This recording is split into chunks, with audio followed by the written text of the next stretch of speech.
Welcome to Screens of the Stone Age, the podcast where scientists review movies about prehistoric people.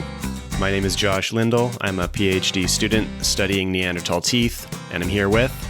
My name is Kimberly Plomp. I am a bioarchaeologist. I study the human skeleton in archaeological context, human evolution, and health and disease. And I'm Ross Barnett, who does animal stuff. That was shit. Sorry. And I'm Ross Barnett. I'm Ross Barnett, who's a background in paleogenetics, specializing in Pleistocene felids, saber-tooths and cave lions and things like that. That was better. Yeah, marginally. And today we're talking about the movie Prometheus from 2012. Have you guys seen this movie before? No. I watched it about 9 years ago, I think, when it came out after the cinema, and was disappointed then. I think I'm possibly less disappointed now watching it for a second time, though that is now 4 hours of my finite lifespan I've spent watching it. I was so disappointed. I thought when I heard Ridley Scott had done it, I was like, oh, sweet, it's going to stay, like, it's going to be good.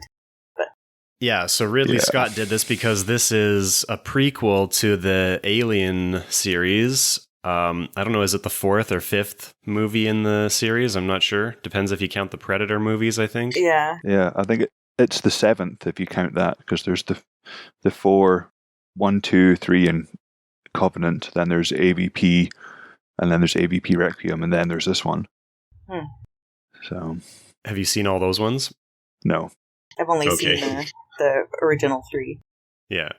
I've seen the first 4 and Alien vs. Predator, and this one, and then I didn't bother watching AVP Requiem or Alien Covenant. I think I'm pretty much done with Alien.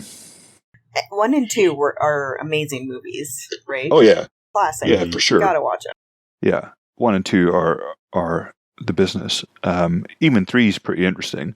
4 has its moments, but AVP is just Shrek, schlock, not Shrek. Yeah, I was like, Shrek is amazing.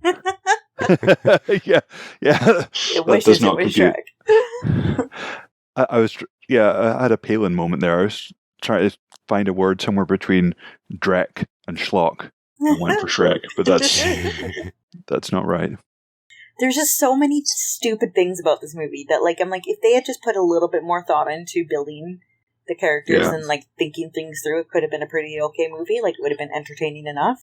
But there was too many stupid things that you couldn't, what is that, withhold belief or whatever? Or, yeah. Suspend belief. Yeah, suspend belief. Because it was just too many stupid things. Well, anyway, all these movies are futuristic sci-fi movies about aliens, and this one also is, but it fits our show's topic because it is, in fact, an archaeology movie. It starts off after a very brief scene with an alien on a different planet with an archaeological excavation, and the two main characters are archaeologists. And it also talks about human origins, so even though it seems like you guys didn't like the movie too much, it asks a lot of big questions, which I think are really relevant to our topic. So, which one of you wants to summarize this movie? Well, I don't know. Ross saw it twice, so... Yeah, I could give it a shot since I've seen it twice. But, I mean, basically, it doesn't make an awful lot of sense, and it kind of leaves a lot of questions hanging. But I'll give it a shot. So, it opens with the two archaeologists, Shaw and Holloway, who are excavating in a cave on Skye, where they discover some cave art, which we'll, I'm sure, talk about later on. But part of this cave art is a series of 5 symbols, which they interpret as kind of a star chart, because they found it in other cultures separated by time and space on Earth as well. So, I mean, this is essentially the setup to Stargate, which is a film that kind of veers into camp, but does this idea, I think, much better than Prometheus does. So they kind of switch is from this archaeological site to them on the spaceship Prometheus, which is traveling towards the site that this galactic star map is supposedly identifying. It's the only place that has a match for these 5 stars that are appearing in cave art and early art all over the place. So they are going there with a crew which has Idris Elba as the captain. It has a biologist, a geologist. Charlize Theron plays a character called Vickers, whose kind of role is unclear. We find out fairly early on that it's been bankrolled. The expedition's been bankrolled by Wayland, who is the head of the Wayland Corporation, who appear throughout the kind of Aliens universe, the Wayland and Wayland-Yutani corporations.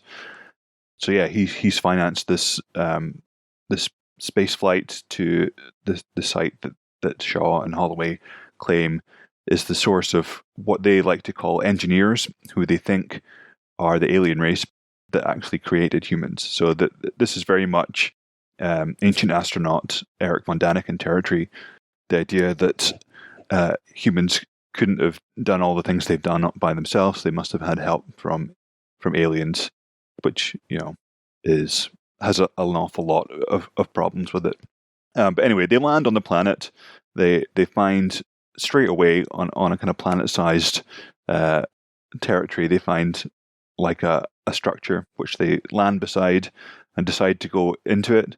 Inside, for a bunch of people that supposedly have advanced doctorates in various branches of science, they decide to take off their helmets because the air is supposed to be breathable. So they all do that. Got to trust the data, right? It said the air was breathable. Got to trust the data. Yeah. I mean, it's just like Kim says, there's a lot of stupid decisions made in this film. Anyway, so they get out. They take their helmets off. They have an explorer. They find what they think is the body of an engineer. They find some really weird rooms full of jars with goo inside them, which they decide not to touch, apart from the android David, who's played by Michael Fassbender, who's also part of the crew I didn't mention earlier. He is the only android on the ship, and he takes some of the black goo that is weird from the room for further study.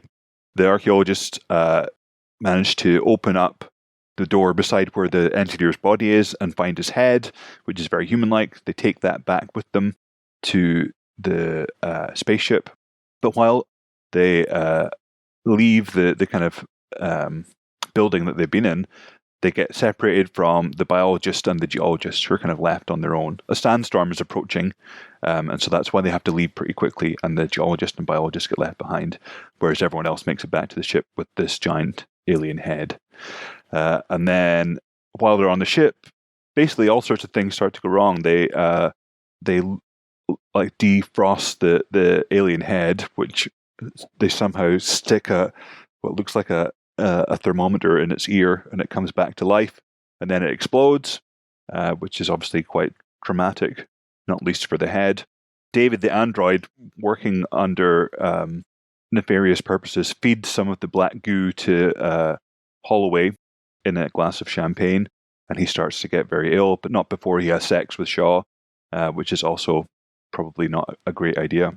The next morning, they kind of regain contact with, or they can't regain contact with the geologist and the biologist. That's because in the meantime, while everyone's mostly been on the ship, the biologist and the geologist have discovered some living creatures inside the kind of building that they're in that look sort of snake-like and very pissed off. One of them breaks the biologist's arm and then goes inside his mouth, very much like the proboscis of the facehuggers in the original Alien trilogy. And the geologist tries to cut it off, and it sprays acid all over his face helmet, very much like the facehugger in the original film. So those guys are done; they're toast. And the Prometheus crew don't really discover this until the next morning. And the next morning, I think they go out again to try and find them.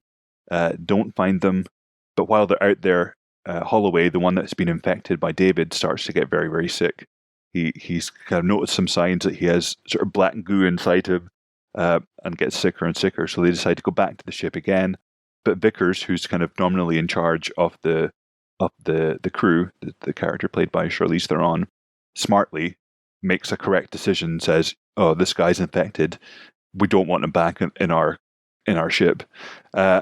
and he kind of agrees with this, and so almost willingly gets flamethrowered by Vickers, which is obviously traumatic for everyone, not least of all Holloway, who kind of dies infected and on fire.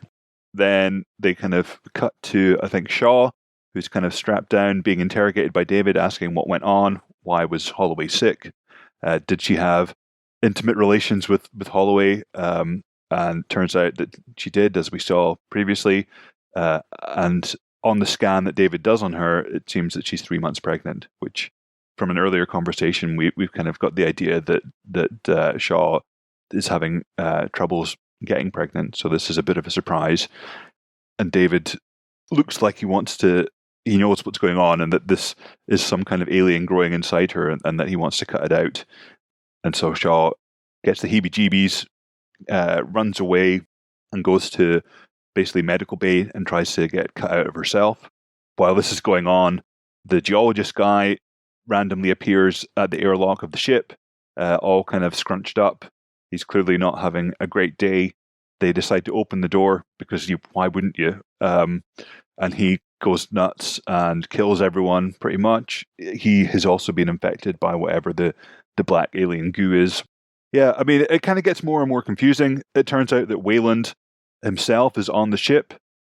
He is very, very old and is looking for a kind of cure for his various diseases. He wants to live forever, and he thinks his best bet is traveling to where these engineers have come from, so that they can, if they created people, they should be able to extend their lifespans. So he has tasked David with getting in touch with the engineers, deciphering their language, acting as a translator. While everyone else is mostly dead, Shaw and Wayland, who's been on the ship this whole time, and David and a few other heavies head back to where David has actually found a living engineer. Not all of them are dead. There's one in a kind of stasis pod who David thinks he will be able to talk to. We don't actually find out what he says, but Wayland wants him to ask for more life. The engineer, whatever his opinion is not a good one. He rips David's head off and kind of whacks Wayland with the wet end. And so that ends badly for them. Shaw kind of runs away and escapes. But they've discovered that the part of the building that they're in is actually a spaceship, kind of piloted by the engineers. It's the same spaceship we see in the original Alien and Aliens. And Shaw works out that whatever the black goo is that's in all these rooms is some kind of biological weapon. And the spaceship is set to return to Earth, where if it crashed and let the black goo free, it would kill anything and everyone. And so she says to Idris Elba, who's the captain, that they have to stop this ship at all costs. And so once the engineer has finished kind of killing David and Wayland, he straps himself in, ready to fly to Earth, and sort of sets off in the spaceship while Shaw escapes. Shaw tells Idris Elba that they need to stop the ship. Idris Elba flies Prometheus straight into the alien ship and kind of breaks it, and so it crashes. The only survivors are Shaw, who's on the land surface, and Vickers, who escaped in a kind of life pod. And while the ship is crashing, Shaw and Vickers are both directly underneath it. Vickers decides to run in a straight line at the angle at which the ship is falling, and so gets crushed to bits. Shaw almost gets crushed, but is saved by a tiny bit of rock, which stops the several billion-ton spaceship from falling on her. At the same time, the engineer has escaped, and so Shaw makes her way to Vickers' abandoned kind of lifeboat. Inside there, her extricated alien that she cut out of herself has grown massively and is now like the size of a giant squid, and it's ugly and pissed off. She has communications with David's head, which is still talking and in contact, and it says that the engineer is coming for her next. It comes into the lifeboat, but she opens the doors and lets the really annoyed alien kind of grab the engineer and take him in. She escapes from the ship again with some food, I think she grabs from the lifeboat. And then what happens? It's pretty much the end. I think she just gives up on the planet. Then what happens is that she's still in touch with David. David tells her that he thinks he'd be able to pilot another spaceship, that there's plenty other engineer spaceships underneath the surface of the planet, and he could take her back to Earth, but she says no. She wants to reprogram the ships and take them to the engineer's home planet and find out why it is they were so keen, first of all, to make people and then to destroy them. And that's it. So, I mean, it's really, yeah, there's a lot of bad decisions made, but also, the questions they're asking, they're not really that interesting. They're all a bit, I think they're just, I found the questions pretty boring. I mean, it doesn't really appeal to me as it's trying to sell itself as a kind of big religious allegory with deep questions, but I think a lot of the questions it actually asked are fairly shallow and not asked in a good way. But that was my opinion. That's what I thought, is that it was like a very shallow person's idea of what big ideas are, or big deep questions are. What is it? Deepitude, isn't that what it's called when they kind of things appear that they're supposed to be deep at first glance, but actually they're just nonsense. That was such a thorough description that I don't think any listeners actually have to watch the movie now. Yeah, and save yourself some time and just don't bother. Yeah. Oh, it was so ridiculous. I don't even know where to start. Yeah. I mean, the cast was great. I have to say that. The cast was amazing. Like, any other film that had that cast would have been... Yeah, no, and the acting was amazing. Like, the Shaw, she was so good. The writing was terrible. I thought she was rubbish. Oh, really? I thought she was good. Yeah. I thought Charlize Theron was great. Michael Fassbender was great. All the kind of secondary characters were pretty good. But I mean, normally I quite like Noomi Rapace, but I didn't. But maybe it's not her fault. Maybe it's just because she had to do so many stupid things that I didn't like it. I just thought that when she was running around in her underwear, sweating and bleeding, it was very reminiscent of the first Alien, the iconic woman. Yeah. Who is that? But I mean, you don't like Ripley. Yeah. Is very. She's only in her pants for a few seconds, I seem to remember, and then she puts on a spacesuit. I mean, that's because that's the sensible thing to do. She was in her pants for a good few minutes. Yeah. Okay, I will take your word for it. I don't remember it, but yeah. Yeah, because it was very sexy at the time. Well, I mean, we could start at the beginning because I mean, there's pretty much issues right from the very, very start. I mean, so it's these two archaeologists, apparently, although they can also do all other kinds of science, right? Yeah. Which, when I was watching this, I was like, I hope grant applications aren't getting ideas of what archaeologists, can do. They're shit-hot molecular biologists as well as being archaeologists. Yes. And they know all this technology perfectly. And so they find cave paintings. And the cave paintings that they find on the Isle of Skye in Scotland... so it looks like the France cave paintings with the cave lions and everything and the people. Like, it's pretty much essentially exactly like that. And then kind of on top of it is this big black humanoid shape pointing at the 5 blobs, which I don't know why you'd ever just assume that was stars either, right? Like, it's all so stylistic that there's no reason why you'd always just assume it was stars. But then she says, so Shaw finds it and she calls Holloway in to come look at it, and he walks in and he looks at it and he's like, have you dated it? And she's like, 3,500 years. And I'm like, yeah, that's exactly how we date cave paintings. You just walk in, you get a feel for the place. Like, oh, so aggravating. Yeah, I mean, that pissed me off as well, because like carbon dating usually takes like 4 weeks at minimum. Well, if you know somebody. It can be very difficult to carbon date cave paintings as well, right? Yeah, but they sort of explain that later on, because they also carbon date the engineer, the body that they find, by sticking, again, it looks like a thermometer into him. So it looks like they have instant carbon dating, which is, living in the future. It sounds great with instant carbon dating. But then, there's a problem there. They're on an alien planet. Carbon dating relies on knowing kind of atmospheric carbon levels of carbon-14 through time. That's why it can be quite tricky, and yet somehow they have instantly calibrated what the C14 cycle is on this alien world. Yeah. But carbon dating was only invented 70 years ago, and this is 70 years in the future from us. So this is the suspension of disbelief. I can easily push that one aside and say they've got better technology. We better have better carbon dating technology in the future, so that's fine. Okay. They have devices on their wrist where they can instantly measure the composition of the air on the planet. So why can't they measure the composition of carbon 14 in the atmosphere? Okay. But yeah, if we go back to the cave art that Kim was talking about, I mean, that annoyed me for multiple reasons. One is that there is, in Scotland, no cave art from that time period. No. Mm-hmm. Let alone of, horses and lions like in Chauvet Cave. So why did they have to make it on the Isle of Skye? Like, why not make it in France? They could have chosen pretty much anywhere else. I mean, for one thing, the Isle of Skye was glaciated during that time period because Scotland was mostly under a mile of ice. That's just what happened during the Ice Age in Scotland. That's why we have hardly any fossil mammals from that time period. They said, I think, 35,000, which is the time frame for the Chauvet cave art that's been carbon dated. But from that time period, there's like a couple of bones of giant deer, a couple of bones of woolly rhino, and they're all from the far south of Scotland. There's a couple of bones of mammoth, and that's it. Scotland just doesn't have fossils from that time period or anything because it was all under a mile of ice and it's been kind of squeezed flat into dust.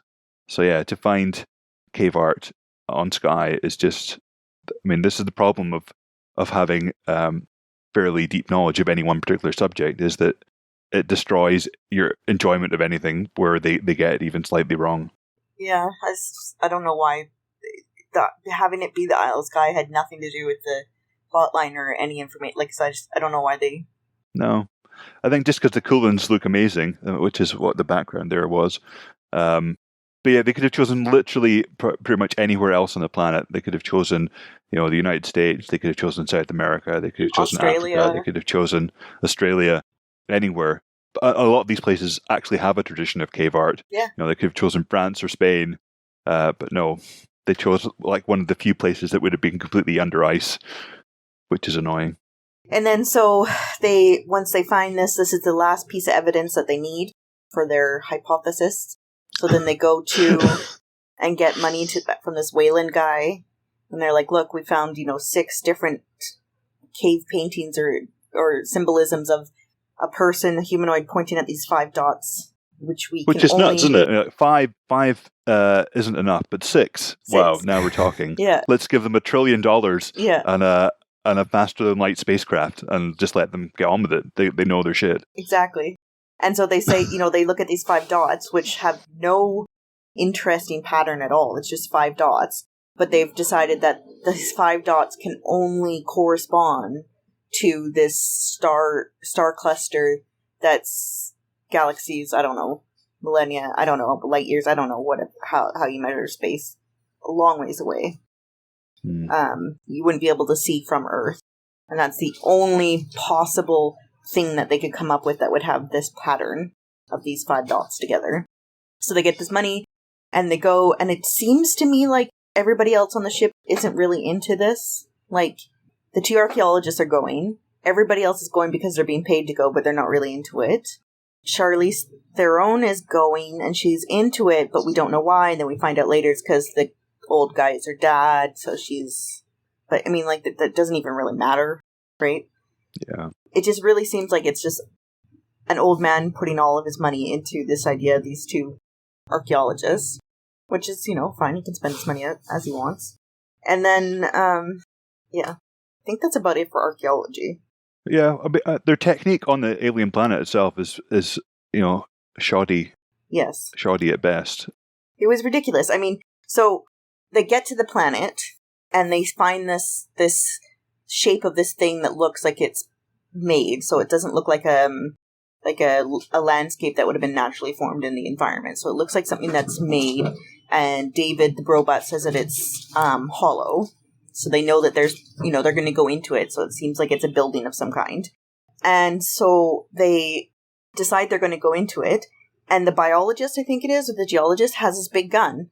And they're like, Shaw's like, "Why are you taking the gun?" And he's like, "'Cause we're on an alien planet going to meet these engineers that we don't know who they are or what they are. We don't know what's in that thing." And she was like, "Don't take the gun." And for some reason, he listens to her. Like, one, she's an idiot. 2, nobody would listen to her. They'd be like, "Yeah, no, thanks, taking my gun."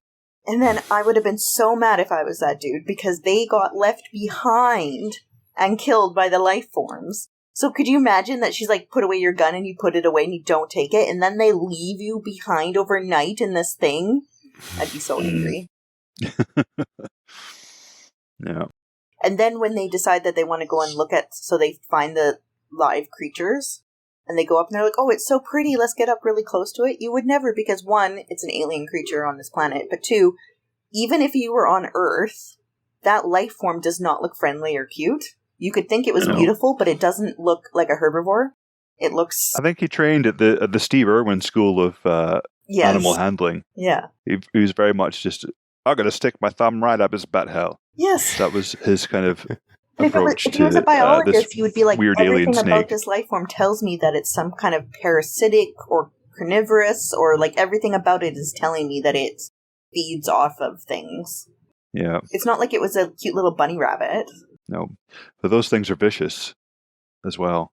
Yeah, but you would find, like, if you walked on the planet, there's a little Furby, you'd be like, oh, you're a cute little thing. Like, I would get attacked by that a lot quicker than I'd get attacked by that thing. Yeah. No, there's always just, taking off your helmet in an alien planet with unknown atmosphere is incredibly stupid, so even if you can. The carbon, the carbon percentage is okay. Okay, but you still don't know what kind of life forms are in the air? So dumb. Yeah, absolutely. And then they don't know how he got infected, yet when they all go back, they still all take off their helmets. Yeah, just absolutely daft. And sticking your finger in the black goo that's in jars, that's also pretty stupid. Well, and when they take the head in, so they take that guy's head into the spaceship, then they're dissecting it, and they have like a COVID mask on, right? Like not even an N95 type thing. And then she takes her mask off to get a closer look at this, like the fungus that's growing on this dead alien head. And you're like, none of this is like health and safety protocol.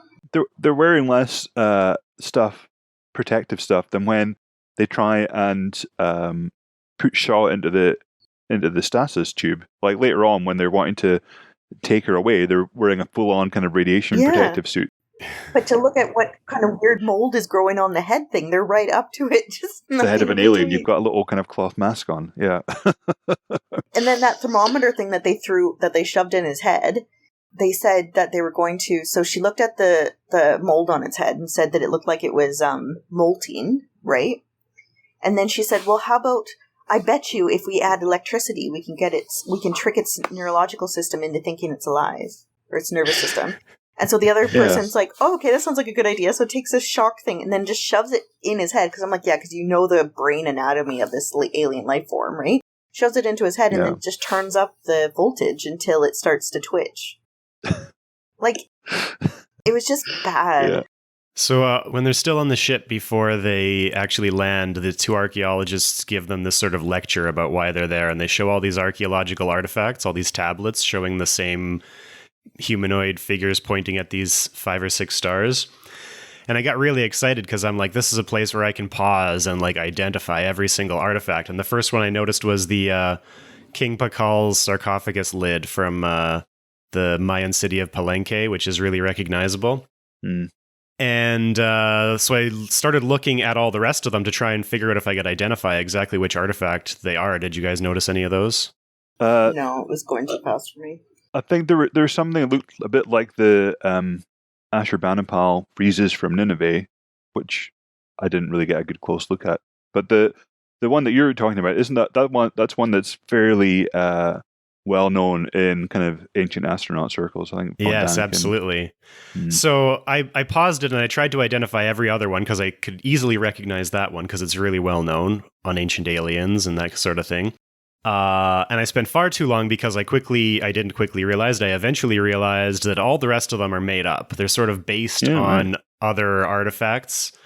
But I found a webpage talking about the Alien series, and it was talking about these movie props in particular and about the different...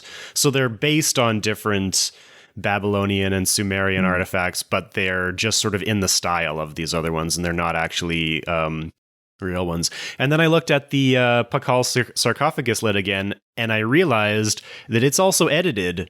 So This sarcophagus lid is the one that Ancient Aliens always talks about. It looks like a guy in a spaceship, and that comes from Eric von Daniken's book, Chariots of the Gods in 1968, where he said specifically he thought this was a picture of an astronaut.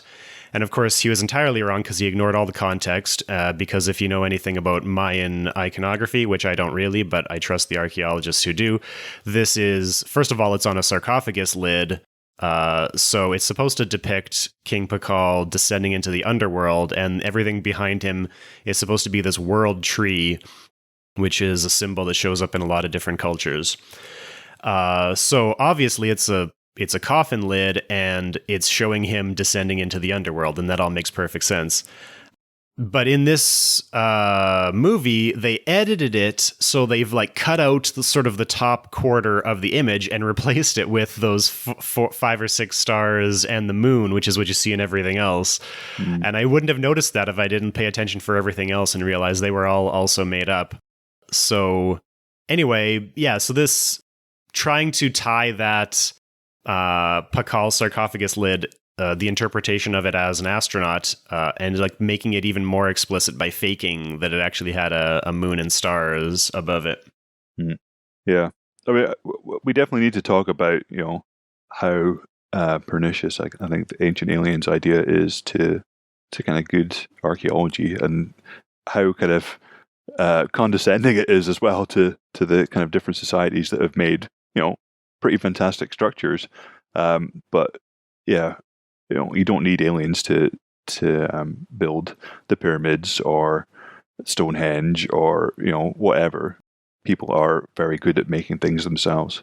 There's a great podcast that started around the same time we did called "It's Probably Not Aliens," and they're much more successful than we are because both of them already had independent YouTube channels, so they already had big audiences. But basically, they take a different Ancient Aliens topic every episode, and at first they said they were going to try and evaluate them sort of in a non-biased way, but then they quickly realized there's no way to do that because it's all nonsense. Because you can't give fake credence to it too, because also it's same with creationists. It's if you give any kind of like, okay, it's not even that I'm going to give you that point, but I'm just not going to argue that point, then they'll just ravage that. Like that's what they'll go for, and they'll act like that's how they're going to take you down. You can't have any of that open. This movie too, the religious connotations really pissed me off. Like I just felt like it was shoved down my throat. But I mean, it's also, they kind of give the impression that Shaw comes from like a missionary background, that her dad might be a missionary or a preacher in a foreign country, and that she wears a crucifix kind of the whole time, which is very important to her, and she wants to get to the answers, and it's all about what you believe. I mean, I just found that it just didn't jibe with the whole, we're in a advanced society that can travel to the stars, yet I still choose to believe the stuff that my parents believed. I mean, yeah, fair enough, but what was it actually trying to say? What was its point in the film of having these kind of religious themes brought up? It didn't really go anywhere. No, it didn't American really add anything propaganda. Like, really, that's what I feel like it is American propaganda. Well, I actually talk about this film in my archaeology and popular culture class, not necessarily because I think it's a very good film, but because sort of what it is sort of more broadly in the context of films about science. So starting with the name, Prometheus, I think we've talked about Prometheus, like the original Prometheus, at least in passing before, but do we know what the Greek Titan Prometheus, what the story about that guy was? He's the one that stole us fire from Mount Olympus, from the gods, and he brought fire to us so that we weren't in the dark and cold anymore. And Zeus punished him, so every day he gets his liver eaten by birds, and then he comes back to life, and then it happens again. That's him, right? Yeah, that's basically it. In some versions, he also created humans out of dirt or something like that too. So in the context of this movie, it's Prometheus is the creators of humans and also the god or the force or whatever that gave humans basically civilization. So fire is like a proxy for civilization and technology and stuff like that. And so Prometheus shows up in literature basically all throughout history, and it's sort of a story again about hubris, I guess, but also about like balance. Balancing this quest for knowledge versus too much knowledge is too powerful or something like that. So humans weren't allowed to have the same power that the gods have, and because Prometheus tried to give humans that power, he gets punished for it. And the humans get punished as well, because in some versions of that myth, after Zeus punishes Prometheus, he sends Pandora to Earth and opens up her box, and that's why we get all of this, all the bad stuff on Earth. So we get fire, we get technology, but on the other hand, we also get evil and bad stuff. But this myth shows up in a lot of movies featuring scientists. And so when I talk about this in my class, I'm talking about how archaeologists are represented in movies sort of compared to other scientists. Because there's a few papers that I assign in my class talking about when scientists are represented in movies, more often than not, scientists are dangerous or they're bad guys. You have mad scientists. And so depending on the type of science, sort of the harder the science gets, the more evil the scientist gets. And archaeology and anthropology sort of have a special place in this continuum because we're scientists, but we sort of straddle the line between the sciences and the humanities. And so the Prometheus theme shows up in lots of science fiction and in movies and stuff like that because there's sort of this desire of people to have new technology, but at the same time to be fearful of it and distrust it. And so archaeologists often end up being heroes in movies like this because they tend to be able to balance the science versus the humanities, whereas the scientists end up not being able to balance that human side, and their motivations are too dangerous, so they're trying to learn something that the gods don't want them to know, and in the end they get punished. So the first sort of modern sci-fi story to use this theme, of course, is Mary Shelley's Frankenstein, because the subtitle of that book was A Modern Prometheus, or The Modern Prometheus. Yeah.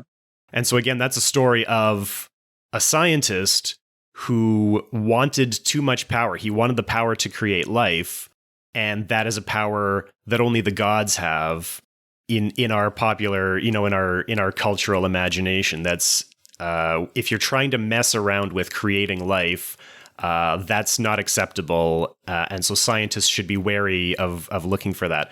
And we see the same thing in this movie because we have a lot of different scientists and they all have different motivations. A lot of them are just motivated by money because they're just a hired crew. Money's not a good motivation to do science because you're not balancing your ethical side, and those characters die off. You have Wayland, who's motivated to be immortal. He's looking for the power to create life or to maintain life. That is too much power for a human, so he dies. You have Holloway, who is an archaeologist, but his motivations are just the sheer pursuit of knowledge for knowledge's sake. That's too dangerous because if you're not balancing the knowledge you're gaining, that can lead to unintended consequences. So he dies. And Shaw is the only one who lives because she's the only archaeologist who really is balancing her humanities side. So she fully accepts the truth about human origins, that we were created by these engineers, but she still maintains her Christian faith in light of that. And that's why she gets to live through this movie. So the movie, I don't know if this is explicit on the writer's parts, but it's sort of fitting into a long line of science fiction movies where the pursuit of science for many reasons is too dangerous for humans, and you have to balance it with a humanities side or else you get punished. And we've seen this in some of the other movies we've watched. Usually we're watching movies set in the past, so we don't have this question. But the first movie we watched, William, sort of has this because you have scientists trying to create life. They're trying to clone a Neanderthal to bring it back to life. And of course, in that case, they're the mother and the father. The mother is, motherly. She's the humanities side and she's the good character. The father is the hard science, distant father.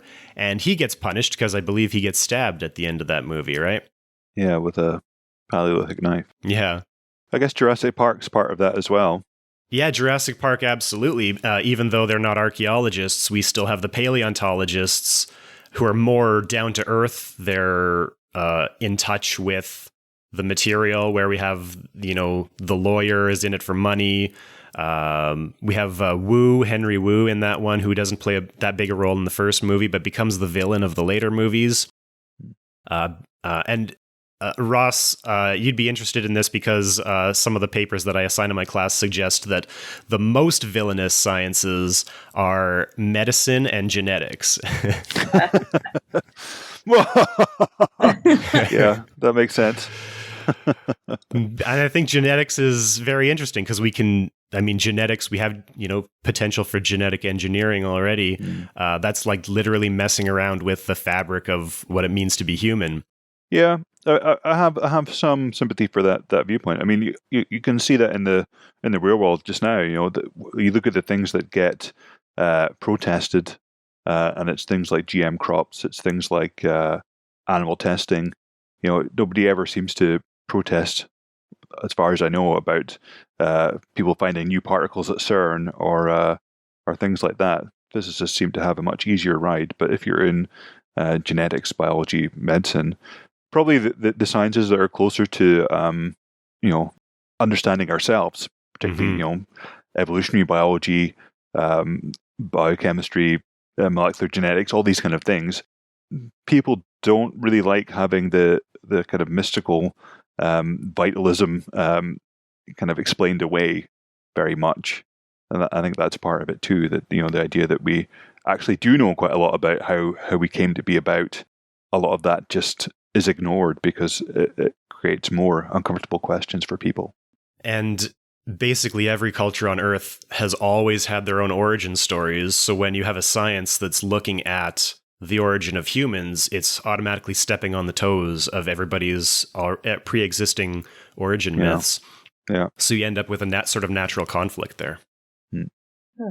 So Ross, as a geneticist, what do you think about this idea that's prominent in Ancient Aliens mythology, that aliens could have played a role in modifying human DNA to create humans? Well, I mean, it's pretty rubbish. If you look at kind of human genetics, I mean, clearly we're primates. We sit in the primate family tree. If you're going to take that as your hypothesis, then what they would have had to have done was modify something that was in the kind of ancestry of chimpanzees, bonobos, and humans. But there's lots of things that are pretty rubbish about human genetics, like we don't naturally synthesize vitamin C, I think it is, which other primates do. So that's kind of like because we get so much from the fruit and vegetables we eat, that's just been lost by kind of natural selection. It's not been retained. So I mean, that's pretty rubbish. If you're going to engineer like humans, then why get rid of a very useful skill which has big problems if you're on long distance journeys without any limes or lemons or other citrus fruits? Your teeth start falling out, you get scurvy, that kind of thing. And yeah, I mean, everything we see from human genetics, when we look at particularly at the phylogenetic side of things, matches incredibly well with the kind of fossils and the paleoanthropology that we have.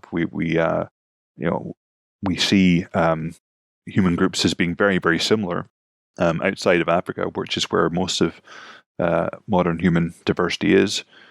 We find, and we have genetics of extinct human relatives, things like Neanderthals and Denisovans and even the Atapuerca people, whatever species they belong to. So are we to assume that at which point did these aliens come in and start modifying? Was it after we split from Neanderthals? In which case, why did they allow kind of two different groups to be around at the same time? Why did we have intelligent Neanderthals and intelligent humans around at the same time? Did they just want a kind of suite of different options. It just. I mean, I as a kid read a whole bunch of von Daniken and others of his ilk. And it is very interesting and persuasive if you have no information, which as a kid I didn't, and it did encourage me to kind of check these claims a bit more. And as soon as you do that, they just start falling apart. I mean, like you said with the tomb of Pokal, which is often put forward as a piece of evidence for ancient alien stuff, that he's sitting in a spaceship. But actually, if you know a bit about kind of Mayan culture and their iconography, then everything makes much more sense than it being a guy sitting in a spaceship. And a lot of the kind of ancient aliens people, I mean, it's just it's almost it's just sort of scientific bigotry, essentially. That's what they're trying to do, is just take away the prestige that these cultures have from having such amazing buildings or technologies or artifacts or whatever that they've produced, and saying, well, no, actually, we don't think you could have done that. It's weird, and it always seems to be that it's non-European cultures that are said to be part of the ancient alien thing. So the pyramids of Egypt or the pyramids of Mexico or the Nazca lines of Peru or whatever. You never, or you very rarely hear ancient alien proponents saying, well, Stonehenge, that couldn't have been built by Western Europeans in the Neolithic, it must have been aliens. Or nobody could have made Silbury Hill or Maze Howe or any of these other kind of mega structures that just kind of get glossed over. So yeah, I mean, I just don't particularly like ancient alien stuff. It just feels like kind of racism and xenophobia tried to be dressed up as something scientific, which is not. If they do suggest aliens had a hand in any European history, Stonehenge is about the only one they'll ever suggest, but they'll never suggest any architecture from London or Paris, which coexisted with the Mayan civilization, right? So yeah. They never say aliens built the Notre Dame Cathedral. Yeah. Maybe they could come back and give us a hand if that's the case. Rebuilding Notre Dame, I mean. Actually, do you know the story about the video game company Ubisoft that makes the Assassin's Creed series of games? They had photoscanned Notre Dame Cathedral to such a high resolution to build it in the game, or I don't know if they photoscanned it, but they had like reconstructed it for the game to such a high resolution that they're actually using those reconstructions to help the actual reconstruction of Notre Dame Cathedral in real life. Ooh. Yeah, I heard that. That's pretty neat. As for one of the most accurate things of this movie was when Shaw had the alien baby in her and she was running to Charlize Theron's room because she had noticed beforehand that Charlize Theron had this like medical pod thing in her room that was supposed to be able to do surgery and cure you of things. So her idea was that she would go and get this alien fetus taken out of her. So she goes to say, like, my uterus. It says, sorry, this is only configured for males. And it's just so, that's the only accurate thing, is that, like, it's a female that's leading the ship, and it's in her cabin for her special, in case anything goes wrong, she gets to stay alive. And it was just so, I was like, yeah, that's about right. I recently read, I don't know if you've read this, Kim or Josh, Invisible Woman by Christiana Perez. Not yet. It's on my I'm sure list. Yeah, I'm sure she would have a lot to say about that as well. But it was really really kind of realistic that of course it's configured for male anatomy and that there's no option for doing an emergency cesarean or an abortion, which is just essentially one of the kind of subtexts of this kind of work. Well, she wouldn't have even been able to have a yeast infection cured or anything. Like, it would have nothing. There would have been nothing that she could have. Yeah, absolutely. Which is interesting. I thought that was one of the few interesting things about this film was the way Shaw wants to get the alien removed.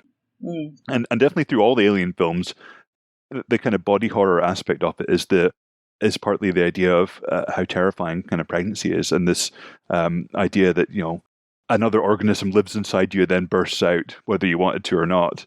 Kind of taps a very kind of raw nerve, particularly with men, squeamish men. But yeah, I thought that was quite interesting that that Shaw was wanting to get it cut out straight away, and how she did that, and also it had kind of, I guess, in the kind of world we find ourselves in today, that very much I'm of the opinion that abortion is healthcare, and that for Shaw's case in this film, that was very true. Very true. And I wonder how anyone on the kind of religious right would view that. Would a xenomorph have a right to life? Who knows? Well, is the Whalen Corporation an American corporation? Because I suppose this is just telling us how that argument progresses 70 years in the future, right? Yeah. No onboard chips can be configured to female anatomy. But I don't think we talked about it before, but one of the interesting things, I think, which makes the Alien films as a whole so kind of terrifying and so interesting, is that they're based on real biology. Like the kind of life cycle of the aliens, this kind of classic egg, face hugger, drone, and queen kind of lifestyle is based in real biology, and that's where Dan O'Bannon, the guy that wrote the original screenplay, kind of got it from. Like, it's actually fairly common in biology for sort of particular parasites to lay their eggs inside hosts, and for their eggs to then grow while the host is alive, and then to either kill the host and emerge, or to kill the host by emerging. It happens in wasps, it happens in some species of spider, it happens in fungi, it happens in all sorts of things. So as terrifying as it is to humans, it's something that's fairly common throughout the animal kingdom. I think my favorite one is I've got a couple of favorite ones, but there's a species of ichneumon wasp, I think, which lays its eggs in tarantulas of some kind, and it's able to kind of inject the eggs into the spider, but also somehow control its behavior in such a way that it can steer it. It can basically kind of ride the tarantula back to its hole and encourage it to kind of just stay inside its kind of nest while the wasp eggs kind of hatch inside the spider's body and kind of consume it from within. Nature, man, it's amazing. That sounds very parasitic. Like, even the reason why I love my cats is because of a parasite, right? Could be. Yeah, it could be. Toxoplasmosis. Yeah. One thing that did piss me off, well, there's many things that piss me off about this movie, but non-scientist, is they were getting mad at Holloway about something, and they were like, tell the doctor and his girlfriend. It's really pissed me off, because she's a doctor too. And I don't know if that was meant to be and played into the whole this machine is not made for females thing, or if it was just. But language like that seems so small, but it actually isn't. It's huge.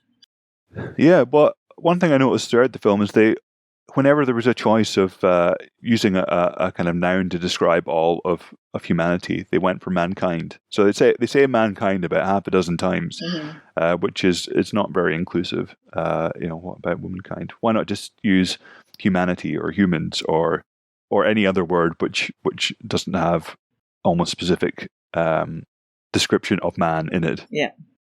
I think it had so much promise. This film, this is what I thought at the time when it came out. I mean, with story lined up to tell.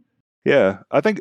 Well, I mean, it came from such a good heritage of other films like Alien and Aliens. Such a rich universe, so many stories that could be told. Yes, I just don't really understand why people keep going to do prequels, because generally they don't work. They just don't work. It feels like the prequels are always the laziest written ones. So I feel. Yeah, and they're kind of hamstrung by the fact that, for the most part, if it's a prequel, then we know what's going to happen at the end, which kind of ruins. Yeah, so it has to have a direction that it's going in. Yeah. Yeah, I mean, they could have just had it be in the Alien universe beforehand, and just not even had it be linked. I enjoyed some of the throwbacks to Alien, although I think they could have done more. Like like her running around in her underwear. And then also, they should have had a cat on board. They should have had a cat. But then when David's head gets ripped off, it looked almost the same as when the guy's head got ripped off in the first one with all the milky stuff, like the fluid is milky and everything. It looked very similar. So their alien tech or their robot technology didn't change that much from in the 100 years. All the androids seem to end up with their heads ripped off or in half or somehow. Just a shame. Well, it's the way that shows that they're dead, but then their head can still keep talking. Hmm. But yeah, there should have been a cat. I also remember I must have seen it on Twitter or Instagram or something of the most sort of succinct and concise film review of Alien, which somebody had written, which was along the lines of, nobody on a spaceship listens to the smart woman and her cat. They all die. Yeah. Smart woman and cat live. Yep. And that's it. I don't think I disliked this one quite as much as you guys did. I don't think it's a perfect movie, but I feel like I like some of the things you guys say you didn't like. Like, I like the way they did this as a prequel, sort of as a standalone.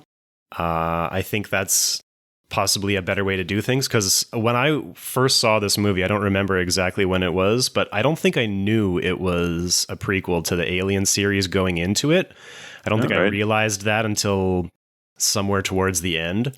And I wasn't necessarily too familiar with the Alien movies at the time. I think I might have seen like parts of the first Alien when it was on TV or something like that. So I've since seen Alien 1 and 2 and a few others as well.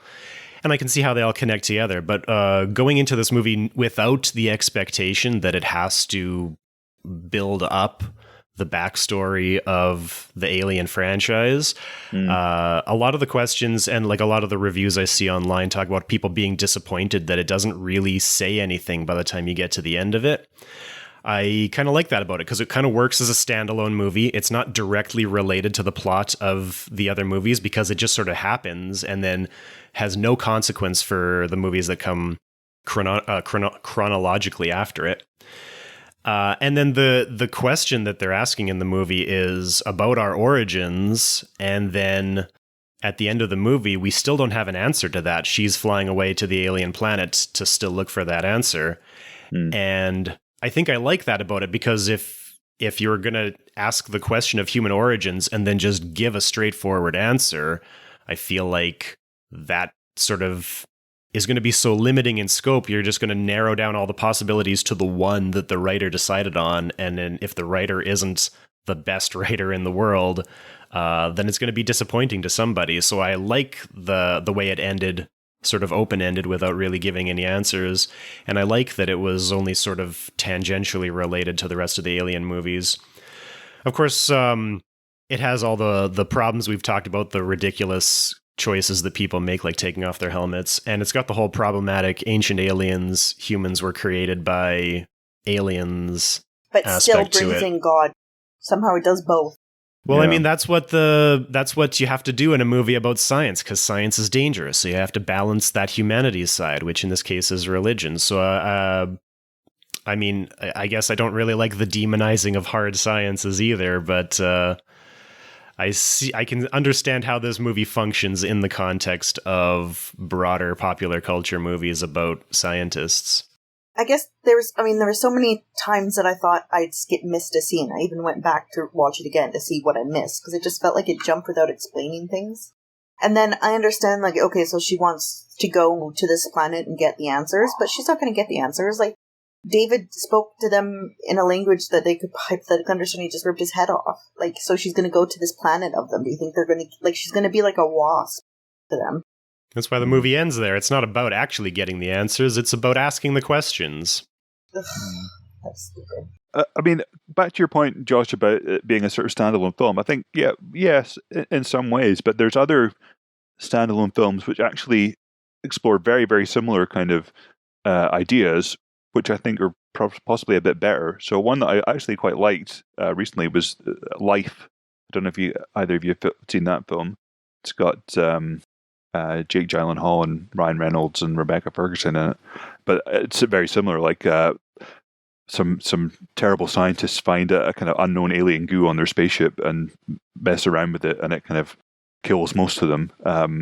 But it avoided the kind of questions about where do humans come from and all this kind of stuff, which I don't think are really all that interesting.